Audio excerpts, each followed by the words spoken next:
Notre univers s'apparente à une vaste autoroute où les galaxies se déplacent sans cesse.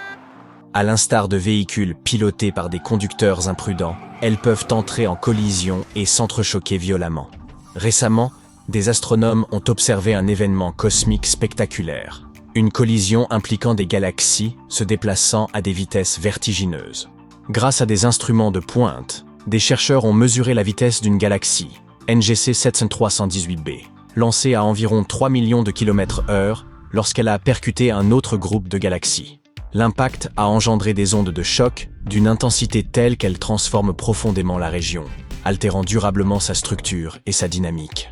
Cette perturbation pourrait-elle avoir une incidence sur notre système solaire ? Avant d'y répondre, examinons de plus près la zone où s'est produite cette collision. En réalité, cette collision est toujours en cours, au sein du quintet de Stéphane, un groupe de galaxies fascinant étudié par les scientifiques depuis plus d'un siècle. Cet ensemble de 5 galaxies, situé dans la constellation de Pégase, fut découvert en 1877 par l'astronome français Édouard Stéphan, grâce à un télescope de l'Observatoire de Marseille. Derrière son appellation trompeusement paisible, le quintet de Stéphane est le théâtre chaotique de collisions galactiques et de turbulences intenses. Parmi ces 5 galaxies, 4 sont liées gravitationnellement, ce qui signifie qu'elles interagissent physiquement entre elles. Ces interactions engendrent l'éjection de matière hors des galaxies, formant progressivement d'immenses champs de débris dans l'espace environnant. Selon les astronomes, ces galaxies finiront par fusionner en une seule entité colossale, bien que ce processus ne s'achève qu'au terme de plusieurs millions d'années. Fait intriguant, la 5e galaxie du quintet, visible dans le coin supérieur gauche de l'image, n'est pas impliquée dans cette collision. Elle se trouve en réalité bien plus proche de la Terre, à près de 200 millions d'années-lumière de distance. Son apparent alignement avec les autres galaxies résulte d'un simple effet de perspective, créant l'illusion qu'elle fait partie du groupe. À la fin du 19e siècle, Stéphane ne pouvait percevoir cette distinction, raison pour laquelle l'appellation quintet a perduré, malgré l'implication effective de seulement 4 galaxies. Que diriez-vous d'examiner cette collision de plus près ? Au cœur de cet événement cosmique se trouve l'une des galaxies du groupe, NGC 7318b, qui fonce avec une vélocité fulgurante en direction des autres. Depuis notre perspective terrestre, elle semble surgir par l'arrière du quintet, avançant droit vers l'observateur. Cette collision génère une onde de choc d'une ampleur considérable, se propageant à travers les galaxies environnantes. En traversant des poches de gaz froid, l'onde de choc atteint une vitesse hypersonique, dépassant de plusieurs fois celle du son dans le milieu intergalactique.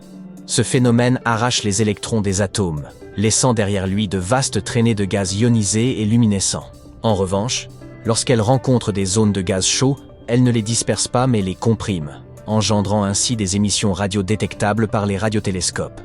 En modifiant la structure du milieu intergalactique du quintet de Stéphane, cette onde de choc influence également l'évolution future des galaxies impliquées.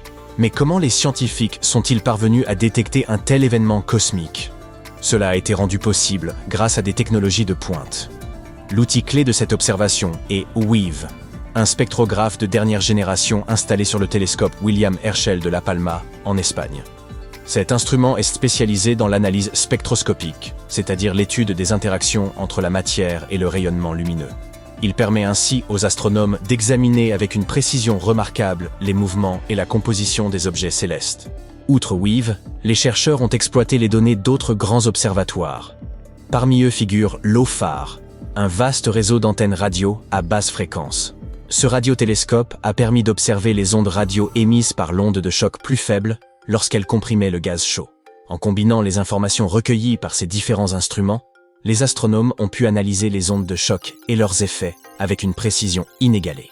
La collision en cours dans le quintet de Stéphane représente une occasion exceptionnelle d'étudier les interactions galactiques et leur rôle dans l'évolution de l'univers.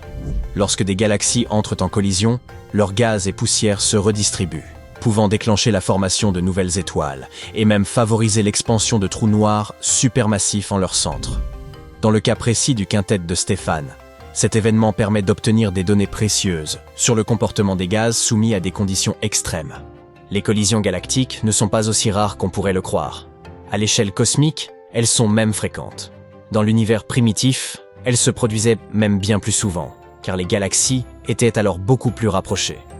Au fil du temps, ces interactions ont joué un rôle fondamental dans l'évolution et la structuration de l'univers.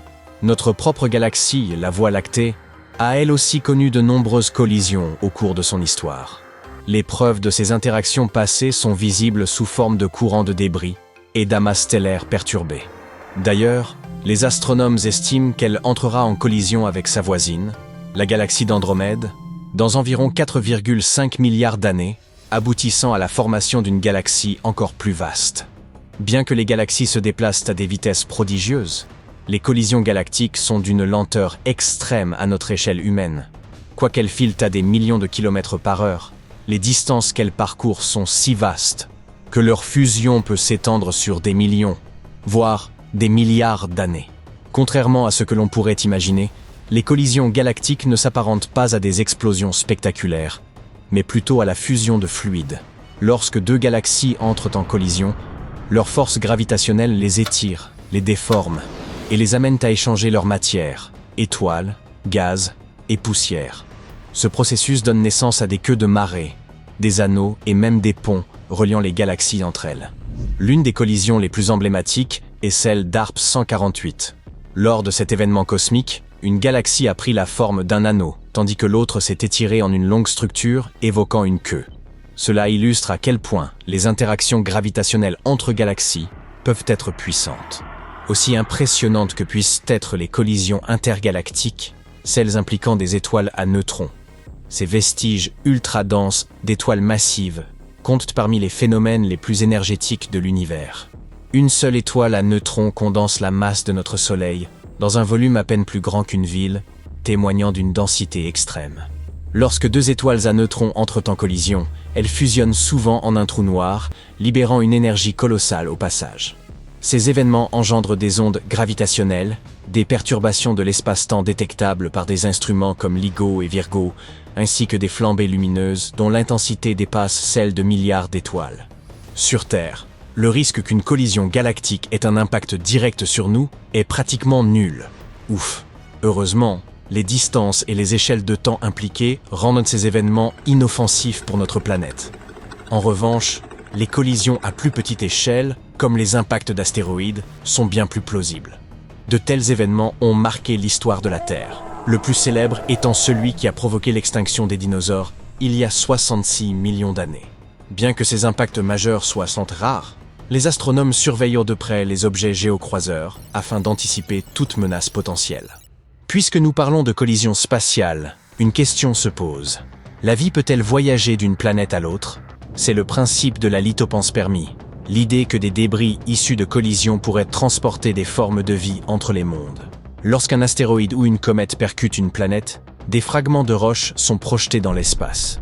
Si ces fragments contiennent des micro-organismes, ils pourraient, en théorie, atteindre une autre planète et y apporter la vie. Et tenez-vous bien, il y a des expériences qui suggèrent que certains micro-organismes extrêmement résistants, comme les cyanobactéries, pourraient en survivre aux rigueurs du voyage spatial, y compris aux radiations et à la rentrée atmosphérique sur une autre planète. Bien que la lithopanspermie demeure une théorie et une hypothèse controversée parmi les scientifiques, elle n'en demeure pas moins fascinante. À terme, elle pourrait même nous aider à mieux comprendre comment la vie a pu se propager à travers l'univers. Mais revenons à la collision en cours dans le quintet de Stéphane. En analysant ces événements, les astronomes approfondissent leurs connaissances sur l'interaction, l'évolution et l'influence des galaxies sur leur environnement. Avec un peu de chance, de nouvelles découvertes viendront bientôt enrichir notre compréhension de ces phénomènes. Restez à l'affût.